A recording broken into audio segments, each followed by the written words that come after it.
அனைத்து புகழும் அனைத்து கண்ணியமும் உயர்ந்த பண்புகளும் நம்மை படைத்து நமக்கு நீதியும் நேர்மையும் கொண்ட வேதத்தை இறக்கி நம்மளை வழிநடத்தும் ஏக இறைவனான அல்லாஹ்வுக்கு எல்லா புகழும். யாரெல்லாம் இறைவனால் ஆசீர்வதிக்கப்பட்டவர்கள், யாரெல்லாம் இறைவனால் சபிக்கப்படுபவர்கள், யாரெல்லாம் இறைவனால் ஆசீர்வதிக்கப்படுபவர்கள், யாரெல்லாம் இறைவனால் சபிக்கப்படுபவர்கள். ஆசீர்வாதம்னா என்ன நமக்கு தெரியும் தானே. பெரியவங்கள்ட்ட போய் ஆசீர்வாதம் வாங்குவோம். எதுக்கு? நீ நல்லா இருக்கணும் சொல்லுவாங்கள்ல.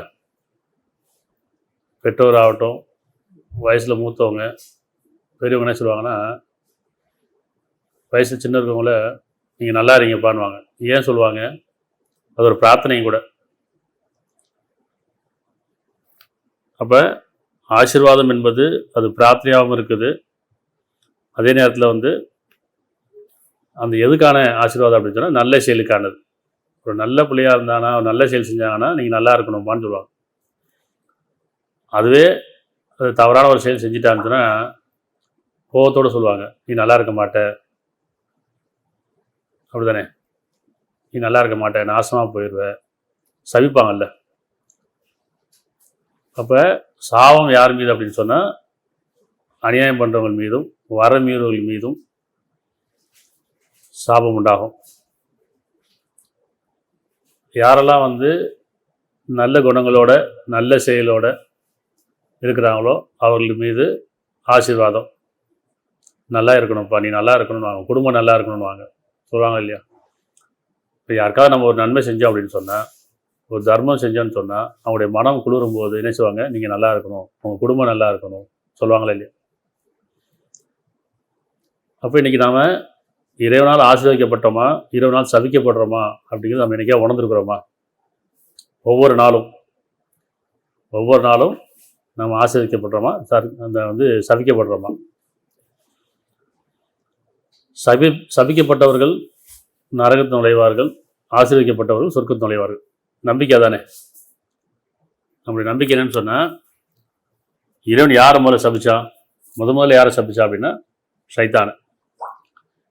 யாரை ஆசீர்வதிச்சான்னு சொன்னால் மனிதர் மீது இறைவன் அன்புடையவனாகவும் இரக்கமுடையவனாகவும் கருணையாளனாகவும் இன்னும் மன்னிப்பவனாகவும் மனிதர்கள் மீது இறைவன் ஆசீர்வாதம் பண்ணுறான். அப்போ முதல்ல மனிதர்களுக்கு தான் இறைவன் சொல்கிறான், நான் உங்கள் மீது கருணையாக இருக்கேன், இறக்கமுடையவனாக இருக்கேன், மன்னிப்பவனாக இருக்கேன், உதவி செய்வனாக இருக்கேன், இன்னும் உங்களுக்காக இந்த சொர்க்கத்தையே படைச்சிருக்கேங்கிறான்.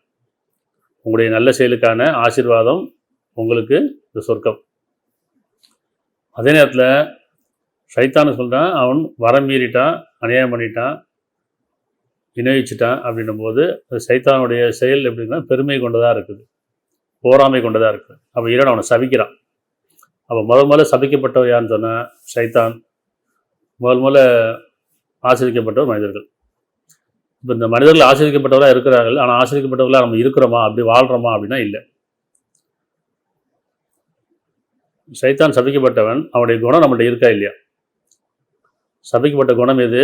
பெருமை குணம், போராமை என்ற குணம். இந்த பெருமையும் போராமை கொண்டதான் எல்லா குணக்கேடுகளும் இருக்குது. இதெல்லாம் இறைவனுடைய சாபத்துக்குரியது. எனக்காவது உணர்ந்திருக்கோமா? நம்மள்ட்ட இருக்க பெருமை, நம்மள்ட்ட இருக்க போராமை, நம்மள்ட்ட இருக்க போட்டி, நம்மள்ட்ட இருக்க நயவஞ்சகம், நம்மள்ட்ட இருக்க வகரம், நம்மள்ட்ட இருக்க பேராசை, கெட்ட எண்ணம், புறம் பேசுதல், பொய் சொல்லுதல், அபகரித்தல், இது எல்லாமே இறைவனுடைய சாபத்துக்குரிய குணம், கெட்ட குணம். பொறுமை, மன்னிப்பு, கருணை, இரக்கம், உதவி செய்தல், நல்லெண்ணம், ஒழுக்கம், இதெல்லாமே இறைவனுடைய ஆசீர்வதிக்கப்பட்ட குணம். இன்றைக்கி நம்ம சரி பார்த்துக்கணும், நாம் எந்த குணத்தில் இருக்கிறோம். அப்போ அன்றாட நம்முடைய வாழ்க்கையில், நம்முடைய செயலில், குடும்பமாகட்டும், சமுதாயமாகட்டும், உறவுகள், நட்பு, வியாபாரம், கல்வி, அரசியல், ஆன்மீகம், இப்படி ஒவ்வொரு துறையிலையும் நம்ம சபிக்கப்பட்டதோடு இருக்கோமா அல்லது ஆசீர்வதிக்கப்பட்டதில் இருக்கோமா? ஒரு மனிதன் குடும்பத்தில் இருக்கிறான், உறவுகளா, அப்பாவோ அண்ணனாவோ தம்பியாவோ அம்மாவோ தங்கச்சியாவோ, அது ஒரு குடும்பத்து உறவாக இருக்குது. அதே நேரத்தில் மற்றவர்கிட்ட நட்பாகவும் இருக்குது, இன்னும் உறவுகளாகவும் இருக்குது. அதே நேரத்தில் ஒரு வியாபாரமாகவும் ஒரு கல்வியாகவும் இல்லையா, அரசியல்லையோ ஆன்மீகத்துலேயோ மருத்துவத்துலேயோ சட்டத்துலேயோ நீதிலேயோ எல்லா துறையிலையும் நாம் இருக்கிறோம் இல்லையா. இதில் அந்த துறைகளில் நாம் இறைவனால் சபிக்கப்பட்ட குணங்களோடு இருக்கிறோமா, இறைவனால் ஆசிரிக்கப்பட்ட குணத்தோடு இருக்கிறோமா அப்படிங்கிறத நம்ம உணரணும் அன்றாட வாழ்க்கையில். இது என்றைக்கா உணர்ந்துருக்குறோமா? அப்போ இறைவன் யாரெல்லாம் சபிப்பான், யாரெல்லாம் ஆசீர்வதிப்பாங்கிறது புரிஞ்சுக்கணும். ஆசீர்வாதம் என்ன? இறைவனுடைய கருணை கொண்டு மன்னித்து நமக்கு அருள் புரிகிறது, அது ஆசீர்வாதம். சபிக்கிறது என்ன? சபிச்சுட்டான்னு சொன்னால் அவ்வளோதான், அதுக்கப்புறம் வேதனை தான். அப்போ குடும்பம் எடுத்துக்கிட்டிங்கன்னா இறைவன் சொல்லிட்டான், உங்களுடைய குடும்பத்தில் உங்களில் செயலில் அழகானவர் யார்? கணவன் மனைவி கிடையில, பெற்றோர் பிள்ளை கிடையில, சகோதர சகோதரி கிடையில உங்களுடைய அழகிய செயலுடைய யார் அப்படின்னா, ஆசீர்வதிக்கப்பட்ட செயலுடையவர் யார், சபிக்கப்பட்ட செயலுடையவர் யார்? குடும்பத்தில் எடுத்துக்கலாம். கணவன் மனைவியில் ஒரு பிரச்சனை வரும்போது, சண்டை வரும்போது, கோபம் வரும்போது ஒருத்தர் சபிக்கக்கூடிய குணம் இருக்கா இல்லையா? திட்டிக்கிறோமா இல்லையா? அப்படி திட்டும்போது நம்ம நினச்சிக்கிறோம், கோவப்படும் போதெல்லாம் நினச்சிக்கிறோம் அது விதமான சாபத்துக்குரிய முதல் அர்த்தம். அது மனசார திட்டதில்லை. மனசார திட்டம் என்ன ஆகும்? சொல்லுவாங்களே, யார் வாயும் நிற்காதப்பா. ஏன் சொல்கிறாங்க? யாரையும் சபிக்காதீங்க. அப்போ இங்கே குடும்பத்துலேருந்து ஆரம்பிக்குது. கணவன் மனைவி கடையில் சாபம் விட்டுறது, திட்டுறது. சாபம் விட்டுறது என்ன? இந்த கோபத்தை திட்டுறது. இந்த கோபம் எல்லாமே பொய்யானது தான், உண்மையானது அன்பு தான் இருக்குது உள்ள. ஆனால் கோபத்தை திட்டமில்லை. அப்படி திட்டம்போது இருவட்ட மன்னிப்பேன். ஏன்னா அதிகாரம் யார்கிட்ட இருக்குதோ அவர்கிட்ட தான் நினைக்கிறாங்க கோபம் அதிகமாக இருக்குது. அதிகாரம் இருக்கும்போது கோபம் அதிகமாக இருக்குது, பெருமை அதிகமாக இருக்குது. எனக்கு கீழ்ப்படியிலேன்னு சொன்னால் அந்த கோபத்தின் காரணமாக நினைக்கிறாங்க, திட்டுறாங்க. இப்போ இயலாமையில் இருக்கிற செய்வாங்க, மனம் குமுறும் இல்லையா, ஒன்றும் பேச முடியாது. அப்படிங்கும்போது அந்த மனம் குமுறுது இல்லையா, அந்த குமுறுதலே சாபந்தான். அந்த கோபம் உள்ளுக்குள்ளே அடக்கிட்டு இருக்காங்க. யார் வெளிப்படுத்துகிறாங்களோ கோபத்தை வெளிப்படுத்துகிறாங்க, வெளிப்படுத்த முடியாத அடக்கிட்டு இருக்காங்கல்ல. கணவன்கிட்ட அடக்கம் என்ன செய்வாங்க, கணவன்கிட்ட ஏற்று பேச முடியாது, சிலத்தை மனைவிட்டு ஏற்று பேச முடியாது, பிள்ளைகள் பெற்றோர்கிட்ட ஏற்று பேச முடியாது. நியாயமான விஷயங்கள்ல ஒரு நியாயமாக இருக்குது, நான் தப்பு செய்யலை, அவங்க என்னை கண்டிக்கிறாங்க, திட்டுறாங்க, கோவப்படுறாங்க அப்படின்னா அங்கே மனம் குமுறுது. அதே நம்ம தப்பு இருந்து அவங்க கண்டிச்சாங்க, கோவப்பட்டாங்கன்னா அந்த இடத்துல பணிஞ்சு போயிடும். அப்போ நம்மகிட்ட தப்பு இருக்குதா அப்படின்னு பார்க்கணும். பொதுவாக சொல்லுவாங்க, கோவம் இருக்குதா குணம் இருக்குது அப்படின்னா, அடிக்கிற கை தான் அணைக்கணுவாங்க. அது சரியாக இருக்கான்னா சரியே கிடையாது. அணைக்கிற கை அடிக்கக்கூடாது, குணம் இடத்துல கோவம் இருக்கக்கூடாது. நான் என்ன சொல்லுவாங்க, விடுப்பா அப்பா தானே அடிச்சிட்டான், விடு கணவன் தானே அடிச்சிட்டான், கோவம் இருக்கிறத குணம் இருக்கும் அப்படின்னு சொல்லுவாங்க பெரியவங்க. அதே நேரத்தில் அடிக்கிற கை தான் அணைக்குன்னு சொல்லுவாங்க. ஆனால் வேதனை சொல்லுதுன்னா அணைக்கிற கை அடிக்கக்கூடாது, குணம் இருக்கிற இடத்துல கோவம் இருக்கக்கூடாது இல்லையா. ஏன்னா நன்மை தீமை சமமாக. அப்போ இந்த நல்ல குணங்கள் எல்லாமே இறைவனால் ஆசிரிக்கப்பட்டது, கெட்ட குணம் எல்லாமே இறைவனால் சபிக்கப்பட்டதுங்கிறத புரிஞ்சுக்கும். அப்போ எங்கேருந்து ஆரம்பிக்குதுன்னா குடும்பத்துலேருந்து ஆரம்பிக்குது சபிக்கிற குணம். பெற்றோர் சபிக்க மாட்டாங்க, ஆனால் கணவன் மனைவியில் ஒரு உறவு கடையில், சவுறு கடையில், நட்பு கடையில் ஒருத்தருக்கு அநியாயம் பண்ணும்போது, ஏமாற்றும் போது அந்த கோபம் வருதில்ல, அந்த கோபத்தை வெளிப்பாடு என்ன செய்கிறாங்க, நீ நல்லா இருக்க மாட்ட, நீ நாசமாக போயிடுவ சொல்கிறாங்களே இல்லையா. இப்போ நான் ஒரு வியாபாரம் எடுத்துங்க, இடம் வசதின்னு ஒன்று இருக்குது இல்லையா. ஒரு வியாபாரம் ஒரு பொருளை வாங்குகிறோம், அது நியாயமாக இருந்ததுன்னா நமக்கு என்ன செய்யணும், மன சமாதானமாக இருக்குது, நல்ல பொருளை கொடுத்தாங்கன்னு ஒரு சந்தோஷம் இருக்குது, அதுவே ஆசீர்வாதம் தான். அதே நேரத்தில் வாங்கின பொருள், நம்ம கொடுத்த காசுக்கான பொருள் சரியான பொருள் இல்லை, இடம் மோசம் செஞ்சுட்டாங்க, அந்த பொருள் நல்லா இல்லைன்னா இந்த வைத்தறிச்சல், இந்த சங்கடங்கள் அது சாப்பிட்றது தான் இல்லையா. இப்படி நம்ம ஒவ்வொரு துறையிலையும் சரி, லஞ்சம் வாங்குறதாகட்டும், ஏமாத்துறதாகட்டும் இல்லையா, அதிக லாபம் ஈட்டுறதாகட்டும், இது எல்லாமே சாபத்துக்கான செயல் அப்படிங்கிறத நம்ம இன்றைக்கி உணர்ந்தோம்னு சொன்னால் இன்றைக்கி ஒவ்வொரு துறையிலையும் நியாயத்தை பின்பற்ற முடியும். சரியா. அப்போ நல்ல எண்ணம், நல்ல குணம், நல்ல செயல் இறைவனால் ஆசிரிக்கப்பட்டது. கெட்ட எண்ணம், கெட்ட செயல், கெட்ட குணம் இது இறைவனால் சபிக்கப்பட்டது.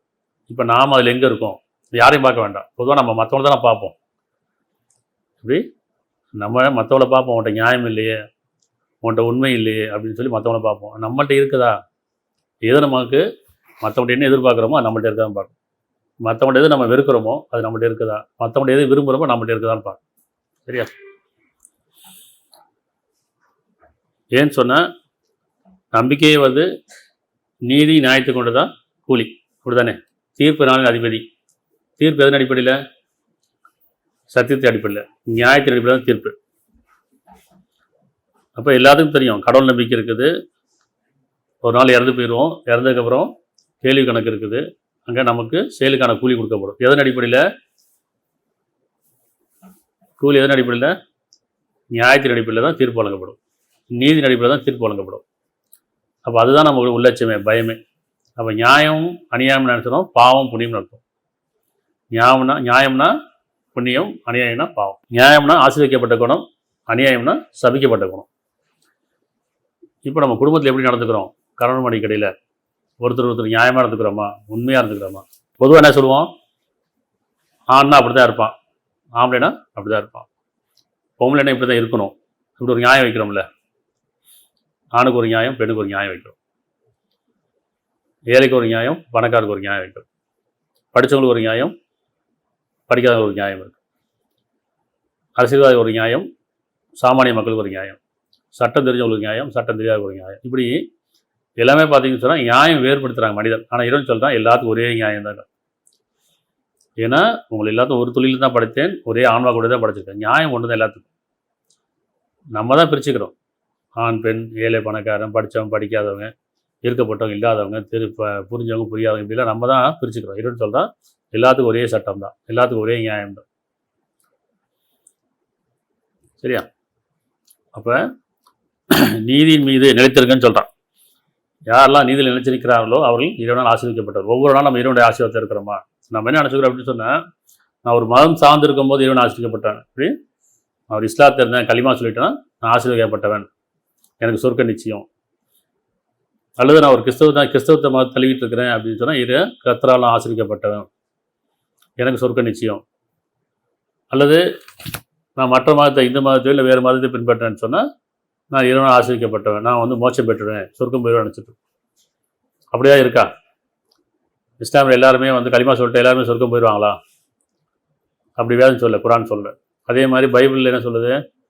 நீங்கள் கர்த்தரை ஏற்றுக்கிட்டீங்கன்னு சொன்னால், கிறிஸ்தவ மதத்தை ஏற்றுக்கிட்டீங்கன்னு சொன்னால் நீங்கள் எல்லாருமே சொர்க்கம் போயிருக்கீங்கன்னு சொல்லுதா? ஆசீர்வதிக்கப்படுங்க? இல்லை, எந்த மதமும் அப்படி போதிக்கல, எந்த வேதமும் அப்படி போதிக்கல. எல்லா மதமும் நியாயத்தை தான் போதிக்கும், எல்லா வேதமும் நியாயத்தை தான் போதிக்கும்.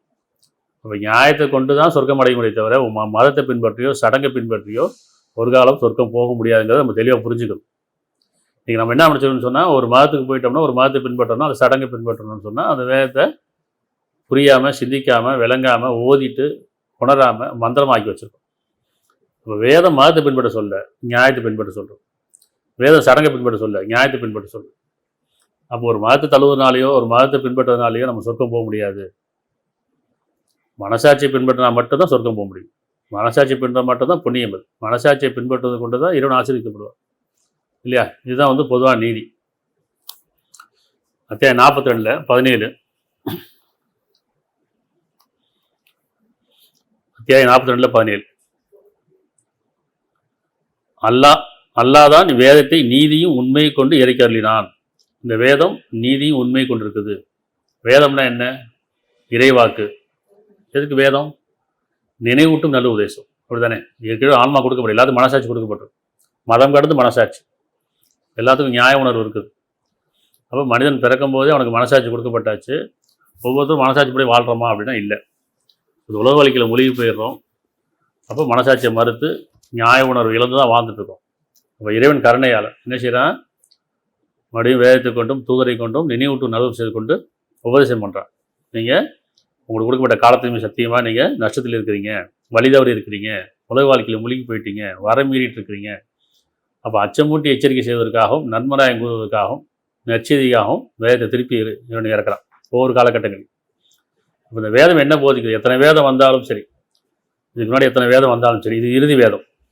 எத்தனை தூதர் வந்தாலும் சரி, என்ன போதிக்கிறாங்கன்னா ஒரே கருவு தான். அப்படி எத்தனை வேதங்கள் வந்தாலும் எத்தனை தூதர் வந்தாலும் போதனை ஒன்று தான்.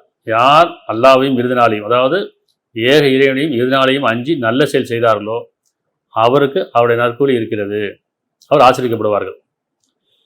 யார் உதாசனப்படுத்துகிறார்களோ அவர் சபிக்கப்படுவார். இதுதான் விஷயம். அப்படிதானே? வேதத்துடைய கருவு தான். குரான் ஆகட்டும் மற்ற வேதங்கள் ஆகட்டும், அந்த வேதத்துடைய கருவு என்னன்னு சொன்னால், யார் ஏக இறைவன் மீது நம்பிக்கை கொண்டு, அதாவது அல்லாஹ் மீது நம்பிக்கை கொண்டு, இறுதி நாள் மீது நம்பிக்கை கொண்டு நல்ல செயல் செய்வது, அதாவது நீதியுடன் நியாயத்துடன் நடந்து கொள்வது, இவர்கள் ஆச்சரிக்கப்படுவார்கள். அவர் கவலையிலே துக்கப்பட மாட்டார். சரியா? அப்போ 42:17 அல்லாஹ் தான் வேதத்தை நீதியும் உண்மை கொண்டு இறக்கி அருளினான். இன்னும் அவ்வேளை சமீபமாக இருக்குது என்பதை நீ அறிவீரா? அந்த வேலை என்ன வேலை? அந்த வேலை அந்த நேரம் ஒவ்வொருவருக்கும் காலம் கொடுக்கப்பட்டிருக்கு, நேரம் விதிக்கப்பட்டிருக்கு. ஒவ்வொருத்தருக்கும் நேரம் சமீபமாக இருக்குது உங்களுக்கு தெரியுமான்னு கேட்குறான். மரணம் எப்போது உங்களுக்கு தெரியுமா? உங்கள் இறுதி நாள் எப்போதும் தெரியுமா? உங்கள் காலம் எப்போ முடிவுறும் தெரியுமா? உங்களுக்கு தெரியாது. அது மறைவாக்கப்பட்டிருக்கு. அது இறைவனுக்கு மட்டும்தான் தெரியும். அப்போ ஒவ்வொருத்தரும் அது பயந்து கொள்ளணும். நம்ம நேரம் எப்போ வேணால் நெருங்கிடலாம், நம்ம காலம் முடிவரலாம். மரணம் விதிக்கப்பட்ட நேரம் நம்மளை வந்துருச்சுன்னு சொன்னால் யாருக்கு மரணம் விதிக்கப்பட்டிருக்கோ அவர் கனமையான முந்தவும் மாட்டார், பிந்தவும் மாட்டார். இது விதி இல்லையா? அப்போ அல்லாஹ் தான் ஏக இறைவன் தான் வேதத்தை நீதி உண்மை கொண்டு இருக்கின்ற வேதத்தை பின்பற்றுகின்றான். வேதம் என்ன சொல்லுது? நினைவுண்டு நல்ல விஷயம், உங்கள் மனசாட்சியை பின்பற்றுன்னு சொல்லுது. சரியா? அதனால் இன்னும் அவ்வேளை சமீபமாக இருக்கு என்பதை நீ அறிவீரா? அதனால் அது சமீபமாக வந்துடும், எப்போ வேணால் வந்துடலாம். நீங்கள் அறியாத பற்றி திடீர்னு வந்துடலாம். நீங்கள் அறியாத பற்றி திடீர்னு உங்களிடம் வந்து சேரும். யாருக்கு மரணம் விதிக்கப்பட்டதோ அந்த இடத்துக்கு சென்றே இருப்பார்கள். யார்? வானவர்கள். அதனால் அந்த உள்ளட்சம் வேறும். 16:90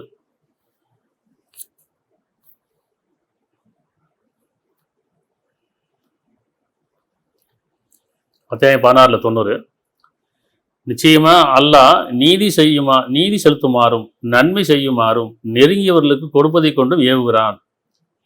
அது அல்லாஹ்னா திருப்பி அரபி வார்த்தை அல்லாஹ்ங்கிற ஏக இறைவன். சரியா? அல்லாஹ் நீதி செலுத்துமாறும் நன்மை செய்யுமாறும் நெருங்கியவர்களுக்கு கொடுப்பதை கொண்டும் ஏவுகிறான். அன்றையும் மாடக்கேடான காரியங்கள், பாவங்கள், அக்கிரமங்கள் செய்தல் ஆகியவற்றை விட்டும் விலக்குகிறான். நீங்கள் சிந்திப்பதற்காக அவன் உங்களுக்கு நல்லுபதேசம் செய்கின்றான். இது 2 விஷயம் இருக்குது. இது இந்த சொல்கிற வசனங்களில் ஒன்று ஆசீர்வதிக்கப்பட்டது, ஒன்று சபிக்கப்பட்டது. சபிக்கப்படக்கூடிய விஷயங்கள் ஒன்று ஆசீர்வதிக்கப்பட்டது. எது? நீதி செய்வது இறைவனால் ஆசீர்வதிக்கப்படுவது, நன்மை செய்வது இறைவனால் ஆசீர்வதிக்கப்படுவது, நெருங்கியவர்கள் கொடுப்பதும் இறைவனால் ஆசீர்வதிக்கப்படும். அன்றையும் மானக்கேடான காரியங்கள் இறைவனால் சபிக்கப்படக்கூடியது, பாவங்கள் இறைவனால் சபிக்கப்படக்கூடியது, அக்கிரமங்கள் இறைவனால் சபிக்கப்படக்கூடியது ஆகியவற்றை விட்டு விலக்குகிறான். அப்போ நீங்கள் ஆசீர்வதிக்கப்பட்ட விஷயங்கள் இருக்கிறீங்களா, காரியங்கள் இருக்கீங்களா, அல்லது சபிக்கப்பட்ட காரியங்கள் இருக்கு? அன்றாட வாழ்க்கையில் ஒவ்வொரு நாளும் நமக்கு கணக்கு எழுதப்படுது இல்லையா? ஒவ்வொரு நாளும் பதிவாக்கப்படுது. அக்கௌண்ட்டு கணக்கு எழுதிக்கிட்டே இருக்கிறோம். நம்ம செய்கிற செயலுக்கான கூலி எழுதிக்கிட்டே இருக்கும். அப்போ நம்ம செய்யும்போது நிதானமாக இருக்கிறோமா, கவனமாக இருக்கிறோமா, தியானத்தோடு இருக்கிறோமா, ஞானம் பெறுறோமான்னு பார்க்கணும். ஒரு மனிதன்கிட்ட பேசும்போது, ஒரு காரியம் செய்யும்போது கவனமாக இருக்கணும். ஏன்னா பதிவு செய்யப்படுது. இப்போ இறைவனால் என்னுடைய நல்ல குணங்களை கொண்டு ஆசீர்வதிக்கப்பட்டனா, அன்றன்றைக்கு ஆசீர்வதிக்கப்பட்டனா, அல்ல அன்றைக்கு சபிக்கப்பட்டனா. ஆனால் இறைவன் மன்னிப்பவன், கருணையால் உடனுக்குடன் தண்டிப்பது இல்லைங்கிறான். சரியா? அதனால் நிச்சயமாக அல்லாஹ் நீதி செய்யுமாறு, மனிதருக்கிடையே நீதி செய்யுமாறு, உங்களுக்கிடையே நீதி செய்யுமாறு. நீதி செய்வது என்ன? இது இறைவனால் ஆசீர்வதிக்கப்பட்ட குணம். நீதி செய்யுங்கிறான். ஆணுக்கு ஒரு நியாயம், பெண்ணுக்கு ஒரு நியாயம்லாம் சொல்லாதீங்க. ஏழைக்கு ஒரு நியாயம், பணக்கார ஒரு நியாயம்லாம் சொல்லாதீங்க. இருக்கப்பட்ட இல்லாதப்பட்டவங்க அப்படி படித்தவங்க அப்படிலாம் ஒரு நியாயம் கிடையாது. நீதி செய்யுங்க நியாயமாக, மனசாட்சியை கொண்டு. அப்போ மனிதர்கிடையே நீதி செய்யும், உங்களுக்கிட்டே முதல்ல நீதி செய்யுங்க. குடும்பத்தில் நீதி செய்யுங்க, உறவு கிடையாது, நட்பு கிடையாது, நீதி செய்யுங்க. சமுதாயத்தில், வியாபாரத்தை, தொழிலில் இது நீதி செய்யுமாறு, நன்மை செய்யுமாறு. நீதின்னு ஒன்று இருக்குல்ல, அது வேற, அது ஒன்று. நன்மை என்ன அர்த்தம்? பிறருக்கு நன்மை செய்யுங்கிறான், தீமை செய்யாதீங்கிற அர்த்தம். நன்மை செய்யுங்கள், தீமை செய்யாதீர்கள். நெருங்கியவர்கள் கொடுப்பல், உங்கள் நெருக்கமாக கொடுத்து உதவுங்கிற. உரிமையை கொடுங்க, உணர்வு கூட பகிர்ந்துக்குங்க, அதே நேரத்தில் அவங்களுக்கு உதவி செய்யுங்க. இது இறைவனால் ஆசிரிக்கப்பட்ட செயல்கள், காரியங்கள். இறைவனால் சபிக்கப்பட்ட காரியம் எதுன்னு சொன்னால், மானக்கேடான, மனசாட்சிக்கு விரோதமான மனைச்சை, பெருமை, பொறாமை, நயவஞ்சகம் இல்லையா? இது நல்லா இருந்தால் எனக்கு பிடிக்காது, போராமல் இருக்கும். அவங்களை எப்படியாச்சும் மற்றவங்கள கோல் சொல்லி புறம்பேசி அவங்க மனசை கெடுக்கணும், அவங்களுடைய பேரை கெடுக்கணும். இதெல்லாமே மானக்கேடான செயல். சரியா? அப்போ வக்கரம், இதெல்லாம் மானக்கேடான. அப்போ மானக்கேடான சபிக்கப்பட்ட குணம், இறைவனால் சபிக்கப்பட்ட பாவங்கள், அக்கிரமங்கள் செய்தல் ஆகியவற்றை விட்டு விலக்குகிறான். நீங்கள் சிந்திப்பதற்காக அவன் உங்களுக்கு நல்லுபதேசம் செய்கிறான். சிந்திங்கிறான். நீங்கள் எதில் இருக்கீங்க? இன்றைக்கி நம்ம சரியாக தெளிவாக நிதானமாக நம்ம கேட்டுக்கிட்டோம், புரிஞ்சுக்கிட்டோம்னா, இந்த வேதத்தெல்லாம் படித்தோம்னு சொன்னால் இப்போலேருந்து நமக்கு தோணும், நான் எந்த பக்கம் இருக்கிறேன். ஒவ்வொரு நிமிஷமும் 20 நாள் சபிக்கப்பட்டதில் இருக்கிறனா 20 நாள் ஆசிரிக்கப்பட்டதில் இருக்கிறான். எப்போல்லாம் மனிதர்கள் நம்ம மேலே நியாயமான ஒரு கோவப்படுறாங்க அப்படின்னா அப்போ நம்ம சபிக்கப்பட்டு இருக்கின்றோம். நியாயமில்லாத கோபம் வேறு. நியாயமாக கோவப்படுறாங்க, ஒரு நிர்பந்திக்கும் நம்ம, அது மனைவியாகட்டும், பிள்ளைகளாகட்டும், கணவனையாகட்டும், ஒருத்தர் மற்றவங்க நிர்பந்திக்கும் போது, கோவப்படும் போது, அவங்க மனம் குமுறும் போது, அவங்க அழுகும் போது, அது எல்லாமே 20 நாள் சபிக்கப்படுற குணம் இல்லையா? இப்போ எனக்கு கூட இருக்கக்கூடிய உறவு, எனக்கு கூட இருக்கக்கூடிய நட்பு, அவங்க அழுகிறாங்க, என்னால் அவங்க பாதிக்கப்பட்டாங்க, என்னால் அநியாயம் செய்யப்பட்டிருக்கிறாங்க, என்னால் அவங்க வந்து கும்பிட்றாங்க, என்னால் வந்து சங்கடப்படுறாங்க அப்படின்னா நம்ம நினச்சிக்க வேண்டியது நம்ம 20 நாள் சபிக்கப்பட்டுட்டோம். அப்போ என்னால் அவர்கள் வந்து சந்தோஷப்படுறாங்க, நியாயமாக இருக்கிறாங்க, அவங்களுக்கு அன்பு செலுத்தப்பட்டிருக்கு, அவங்க சமாதானமாக இருக்கிறாங்க, பாதுகாப்பாக இருக்கிறாங்க அப்படின்னு சொன்னால் நம்மளால் 20 நாள் வந்து ஆசிரிக்கப்பட்டுக்கிறோம். சரியா? அடுத்து இப்போ நீதி செய்தியை பற்றி சொன்னேன். ஏன்னா நியாய தீர்ப்பு வழங்கப்படும் இல்லையா? அது கண்டி 11:85-86. மேலும் சமூகத்தார்களே, ஒரு சமூகத்தார்கிட்ட அந்த நபி சொல்கிறாங்க, ஜுவைப்ன்ற நபி சொல்கிறாங்க, சமூகத்தார்களே, அளவிலும் நிலுவையிலும் நீதியை கொண்டு நீங்கள் பூர்த்தி செய்யுங்கள். அளவிலும் நிலுவையிலும் நீதியை கொண்டு நீங்கள் பூர்த்தி செய்யுங்கள். அவருடைய பிறருடைய பொருட்களை குறைத்து விடாதீர்கள். பூமியில் விஷம் செய்து அலையாதீர்கள். பொதுவாக என்ன செய்வாங்க, ஒரு வியாபாரம் பண்ணுறோம் அப்படின்னு சொன்னால் அதிக லாபம் போயிட்டோம். அதாவது அவங்கள்ட்ட அதிகமான பணம் வாங்கிட்டு கம்மியான ஒரு பொருளை கொடுக்குறது, இடம் மோசம் செய்யுது. இது நடக்கும். அதே நேரத்தில் கீழே நம்ம வந்து ஒரு கடைகளில், சின்ன சின்ன கடைகளில் போய் வியாபாரம் பண்ண வச்சுவாங்கன்னா நம்ம அவங்கள்ட்ட பேரம் பேசுவோம். இப்படி அடித்து பேரம் பேசி வாங்கிட்டு இன்னும் கொஞ்சம் அதிகமாக போடுவோம், லாபம் போடுவோம், இன்னும் கொஞ்சம் அதிகமாக பொருளை போடுவோம். அப்படி தானே? பெரியகளில் பேச முடியாது. பெரியகளில் அவன் நம்மகிட்ட அதிகமாக லாபத்தை அடிச்சுட்டு நம்ம கம்மியான பொருள் கொடுப்பாங்க, இடம் மோசம் செய்வாங்க, நமக்கு தெரியாது. ஆனால் நம்ம சின்ன சின்ன அந்த காய்கறி வீதியில் விற்றுட்டு வருவாங்க, காட்பாட்டில் வச்சுருப்பாங்க, மீன் கடை, சின்ன சின்ன வியாபாரம் என்ன செய்வோம்னா நம்ம என்ன செய்வோம், அதிகமாக வந்து கேட்போம், விலையை குறைச்சி கேட்டு இன்னும் கொஞ்சம் போடுப்பா, இன்னும் கொஞ்சம் கொசுறு போடுப்பான்னு சொல்லிட்டு இருப்போம். இப்போ என்னன்னு சொல்கிறேன், நீங்கள் வாங்கும்போது அதிகமாக வாங்குறீங்க, கொடுக்கும்போது குறைத்து விட்டுறீங்கிறேன். அப்போ அது நியாயம் இல்லைல்ல, உண்மை கிடையாதுல்ல. நீங்கள் பெரிய பெரிய கடையில் போனீங்கன்னா நீங்கள் ஒரு 1000 ரூபாய்க்கு பொருள் வாங்கினா 2000 ரூபாய்க்கு பொருள் வாங்கி 10,000 பொருள் வாங்கி கவர் கொடுக்க மாட்டாங்க. கவருக்கு 10 ரூபா வாங்குவோம், கவருக்கு 20 ரூபா வாங்குவோம். அங்கே ஒன்றும் பேச முடியாது, ஏன்னா நம்முடைய ரிசர்ச் பாதிக்கும், பெருமை பாதிக்கும். அதே சின்ன கடைக்கு போய் பாருங்கன்னா அவங்க பேரம் பேச மாட்டாங்க, கொஞ்சம் ஜாஸ்தியாகவும் போடுவாங்க. ஆனால் அவங்க நம்ம பேரம் பேசுவோம் இல்லையா? அவங்க பேரம் பேச கொஞ்சம் குறைச்சும் கொடுப்பாங்க, அதே நேரத்தை கவரில் போட்டு கொடுப்பாங்க. அப்போ எங்கே நம்ம பெருமை பாதிக்குதுன்னா, பெரிய கடைக்கு போனால் பெருமை பாதிக்குது. அவன்கிட்ட கவர் வாங்கினா 10 ரூபா 20 ரூபாய்க்கு வாங்கி தான் போடுறோம். இங்கே போய்ட்டு அப்படி கிடையாது, இங்கே பேரம் பேசிகிட்டு இருக்கோம், அதிகமாக போடுன்னு சொல்லுவோம். இது நியாயம் கிடையாது, ரெண்டு பக்கம் நியாயம் கிடையாது. வெறும் சொன்னால் அளவிலும் நிலுவையிலும் நீதியை கொண்டு நீங்கள் பூர்த்தி செய்யுங்கள். ஒவ்வொருத்தரும் நீங்கள் இங்கே நீதியை கடைப்பிடிங்க, அவங்க அங்கே நீதியை கடைப்பிடிங்க. நீங்கள் கொடுக்கும்போது நியாயமாக கொடுங்க, நியாயமாக வாங்கிக்க, அதிக இடை வாங்க வேண்டாம். எந்த அளவுக்கு நியாயமாக எனக்கு ஒன்று பண்ணி ஜாஸ்தியெல்லாம் போட வேணாம்ப்பா, கரெக்டாக போடு சொல்கிறோம். எனக்காச்சும் இன்னும் கொஞ்சம் போடு தானே சொல்கிறோம், இடையை கொஞ்சம் முடிஞ்சு போடுன்னு சொல்கிறோம். இப்போ யாரெல்லாம் வந்து கம்மியாக காசை கொடுத்துட்டு அதிகமாக கேட்குறதுன்றது நியாயம் கிடையாது. அப்போ அந்த இடத்துல 20 நாள் சபிக்கப்படுறோம். அதே நேரத்தில் அதிகமான காசை வாங்கிட்டு இடம் செஞ்சு கம்மியாக கொடுக்குறாங்கன்னு சொன்னால் அவரும் சபிக்கப்படுறாரு. இதில் யார் நியாயமாக இருக்கணும், 20 நாள் ஆசைக்கப்படுறாங்க. சரியா? இது தொழிலாளியும் அப்படி தான். அப்படி நிறைய வேலை வாங்கிட்டு சம்பளத்தை கம்மியாக கொடுக்குறது, அதிக நேரம் வேலை வாங்கிட்டு சம்பளம் கம்மியாக கொடுக்குறது, அது நியாயம் இல்லைல்ல. அப்போ அவங்களாம் என்ன செய்கிறாங்க, சபிக்கப்பட்டவர் ஆகிடுறாங்க. இல்லை நான் வாங்கின கூலிக்கு சரியாக வேலை செய்யலை, சரி முதல்ல நல்லா காசு கொடுத்துருக்காரு, நல்லா சம்பளம் கொடுத்துருக்காரு, கூலி சரியாக கொடுத்துருக்காரு, ஆனால் நான் அதுக்கு தகுந்த மாதிரி நான் வேலை செய்யலை அப்படின்னு சொன்னால் அப்போ 20 நாள் சபிக்கப்பட்டவர். இங்கே ரெண்டு பக்கம் நியாயம் இருக்கணும். எப்படி தொழிலாளிட்டையும் நியாயம் இருக்கணும், வந்து முதலாளிட்டையும் நியாயம் இருக்கணும். இப்படி ஒவ்வொரு துறையிலையும் சரி. அப்போ அளவிலும் நிலுவையிலும் நீதியை கொண்டு நீங்கள் பூர்த்தி செய்யுங்கள். பிறருடைய பொருட்களை குறைத்து விடாதீர்கள். பூமியில் விஷம் கொண்டு அலையாதீர்கள். நீங்கள் இறைவனை நம்புவர்களாக இருந்தால் அல்லாஹ் மீதப்படுத்தியது உங்களுக்கு நன்மையுடையதாகும். நான் உங்களை கண்காணிப்பேன் அல்ல. என்ன சொல்கிறாங்க, நீங்கள் இப்படி இடமாசம் செஞ்சு கலப்படம் செஞ்சு ஏமாற்றி சம்பாதிச்சு நீங்கள் மீதம் நினைக்க வேண்டாம். அப்படித்தானே இடமோசம் செஞ்சு ஏமாற்றி அதிக லாபம் இட்டு நீங்கள் என்ன செய்யக்கூடாது, சம்பாதிக்க நினைக்க வேண்டாம், மீதப்படுத்த நினைக்க வேண்டாம். எதுவும் சொல்கிறேன், நீங்கள் இறைவனை நம்புவர்களாக இருந்தால் அல்லாஹ் மீதப்படுத்து உங்களுக்கு நன்மையுடையதாகும். உங்கள் நன்மை தான் அல்லாஹ் மீதப்படுத்துவாங்க, நீங்கள் சேர்த்து வைக்க நினைக்காதீங்க. இடமோசம் செஞ்சு லாபம் ஈட்டி அதிகம் வந்து மக்கள்கிட்ட சேர்த்து வைக்க நினைக்க வேண்டாம். இறைவன் உங்களுக்கு மீதப்படுத்த உங்களுக்கு நன்மையுடையதாக இருக்கும். நான் உங்களை கண்காணிப்பேன் அல்ல அப்படின்னு தூதர் சொல்கிறேன். அதனால் ஒவ்வொரு காரியங்களையும் நம்ம என்ன செய்ய வேண்டியது இருக்குது, நம்முடைய எண்ணமாகட்டும் பேச்சாகட்டும், ஒவ்வொரு துறையில் வியாபாரமாகட்டும் தொழிலாகட்டும் எந்த துறையில் இருந்தாலும் சரி, நான் இறைவனுக்கு பயந்துக்கிறேன்னா, என்னுடைய செயல் இறைவனால் ஆசிரிக்கப்பட்டதா, இறைவனால் சபிக்கப்பட்டதா அப்படிங்கிறது கொஞ்சம் சாபங்கிறத நம்ம புரிஞ்சுக்கணும். நம்ம என்ன பொதுவாக சாபத்தும் பயப்படுவோம் இல்லையா? மற்ற விஷயம் பயப்பட மாட்டோம், திட்டினா பயப்பட மாட்டோம், கோவப்பட அவன் சபிச்சிட்டான்ப்பா, யாரோ சாபம் விட்டாங்க போனால் பயப்படுறமா இல்லையா? ஆனால் இறைவன் சொல்கிறான், இதை இப்படி தான் மறைவாக சொல்கிறான், நீங்கள் சபிக்கப்படுவீர்கள், ஆசிரிக்கப்படுவீர்கள் குணங்களை கொண்டு. சரியா? 10:4 நீங்கள் அனைவரும் அவனிடமே மேலே வேண்டியிருக்கிறது. ஒவ்வொருத்தரையும் சொல்கிறான். இங்கே மதத்தை சொல்ல, இஸ்லாமியர்களோ கிறிஸ்தவர்களையோ இந்துக்களையோ இல்லை மற்ற இந்த மாதிரி சொல்ல, மனிதர்கள் யாவரும் நீங்கள் அனைவரும் அவனிடமே இறைவனிடமே மேலே வேண்டியிருக்கிறது.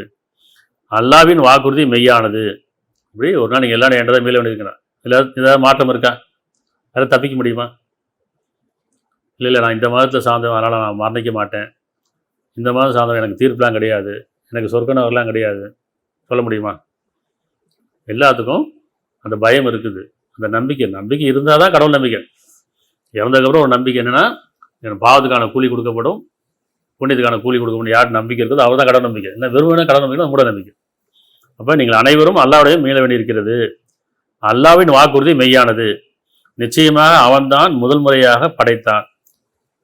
நம்பிக்கொண்டு நீதியுடன் நற்செயல் செய்பவர்களுக்கு, நம்பிக்கை கொண்டு, இறைவன் மீது நம்பிக்கை கொண்டு, தீர்ப்பாளர் மீது நம்பிக்கொண்டு, வானவர் மீது நம்பிக்கொண்டு, வேதங்கள் மீது நம்பிக்கொண்டு, தூதர் மீது நம்பிக்கொண்டு, நீதியின் மீது நம்பிக்கொண்டு, இப்படி நம்பிக்கை கொண்டு நீதியுடன் நற்செயல் செய்பவர்களுக்கு கூலி வழங்குவதற்காக படைப்பினங்களை மீண்டும் உயிர்ப்பிப்பான். புரியுதா? இறந்துட்டா அப்படியே முடிஞ்சு போகிறது இல்லை. இது தற்காலிகமானது, இது நிலையில்லாதது. இது நிலையில்லாத வாழ்க்கை தற்காலிகமானது. ஆனால் இறந்ததுக்கப்புறம் மீண்டும் உயிர்ப்பிப்பேன்னு சொல்கிறான். எதுக்காக? சபிக்கப்பட்டதுக்கான கூலியும் ஆசீர்வதிக்கப்பட்ட கூலி கொடுத்துருக்காங்க. சபிக்கப்பட்டதுக்கான கூலி நரகமும், ஆசீர்வதிக்கப்பட்டதுக்கான கூலி சொர்க்கமும்.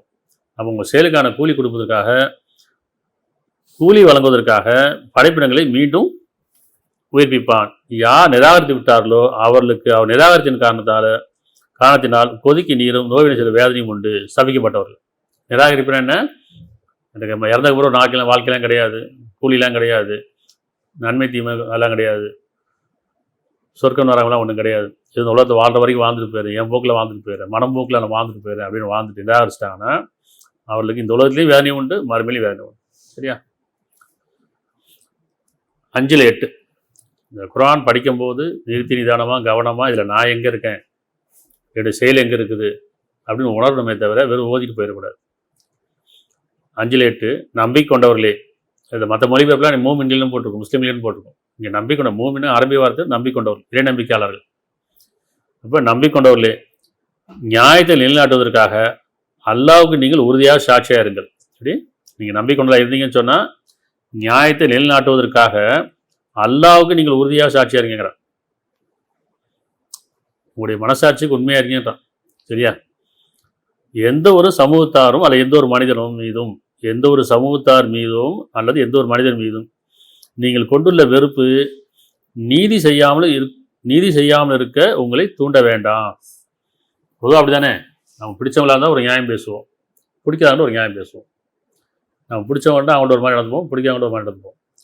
பிடிக்காதவங்க உண்மையே பேசினாலும் நன்மையை செஞ்சாலும் அதை நம்ம நினைச்சுவோம், ஏற்றுக்க மாட்டோம். பிடிச்சவங்க தப்பே போனாலும் அதை நியாயப்படுத்துவோம் இல்லையா, சரின்னு சொல்லிடுவோம். அப்போ என்னன்னு சொல்கிறேன், எந்த ஒரு சமூகத்தாரும் அல்ல எந்த ஒரு மனிதன் மீதும் நீங்கள் கொண்டுள்ள வெறுப்பு, இந்த யார் மீது நமக்கு வெறுப்பு தான் நம்ம அநியாயம் செய்யறதுக்கான. இந்த வசனம் என்ன சொல்லுதுன்னா, நீங்கள் யார் மீது கொண்டு வெறுப்பு, நமக்கு யாரையாவது பிடிக்கலன்னு சொன்னால் நீங்கள் அநியாயம் பண்ணிடுவீங்க. அதனால் யாரையும் பிடிக்கலைங்கிற மாதிரி போயிட வேண்டாம். ஏன்னா உங்களுடைய கோபத்துக்கும் உங்களுடைய செயலுக்கும் அது கூலி ஆயிரும். அதனால் நம்ம யாருமே வெறுப்பு வேண்டாங்கிறான். ஏன்னா அந்த வெறுப்பு இருக்கும்போது நீங்கள் அநியாயம் பண்ண ஆரம்பிச்சு இதுதானே, மனைவி மேலேயோ கணவன் மேலேயோ பெற்றோர் மேலேயோ அல்லது ஒரு உறவு மேலேயோ ஒரு மனிதர் மேலே நமக்கு வெறுப்பு என்ன ஆகும்னா நாம் அநியாயங்கள் ஆயிடுவோம். அப்படி செய்யும்போது நம்ம சபிக்கப்பட்டல் ஆயிரும். அதனால் நீங்கள் கொண்டுள்ள வெறுப்பு நீதி செய்யாமல் இருக்க உங்களை தூண்ட வேண்டாம். நீதி செய்யுங்க. உங்களுக்கு பிடிக்காதவங்களா தான் நீதி செய்யுங்க. ஏன்னா அப்போ தான் நீங்கள் இறைவனை ஆசிரிக்கப்படுவீங்க. இதுவே பயபக்திக்கு மிக நெருக்கமானதாகும். எது பயபக்தி நெருக்கமானது? இப்போ அடையாளங்களா, சடங்கா, மதமா, எது பயபக்தி நெருக்கம்? இறைவன் என்ன சொல்கிறான்? பயபக்தி நெருக்கிறது நீதி செய்வது பயபக்தி நெருக்கமானதாகும். அப்போ நமக்கு நாமே அடையாளம் பார்த்துக்கலாம். என்கிட்ட நீதி இருக்குன்னா நான் இறைவனுக்கு பயபக்தியோடு இருக்குன்னு அர்த்தம். இல்லை வெறும் அடையாளங்களில் சடங்குகளில் இருக்குன்னு அர்த்தம். இதுவே பயபக்திக்கு மிக நெருக்கமானதாகும். அல்லாவுக்கு அஞ்சுங்கள், அதாவது இறைவனுக்கு அஞ்சுங்கள்.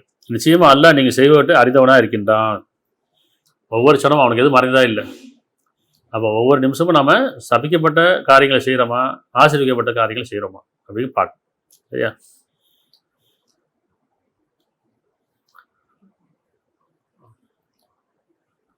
ஆறில் 82. எவர் இறைவன் மீது நம்பிக்கொண்டு அதன் பின்னர் தம்முடைய நம்பிக்கையை அநீதி கொண்டு கலங்கப்படுத்தவில்லையோ அவர்களுக்கே அபயம் உண்டு.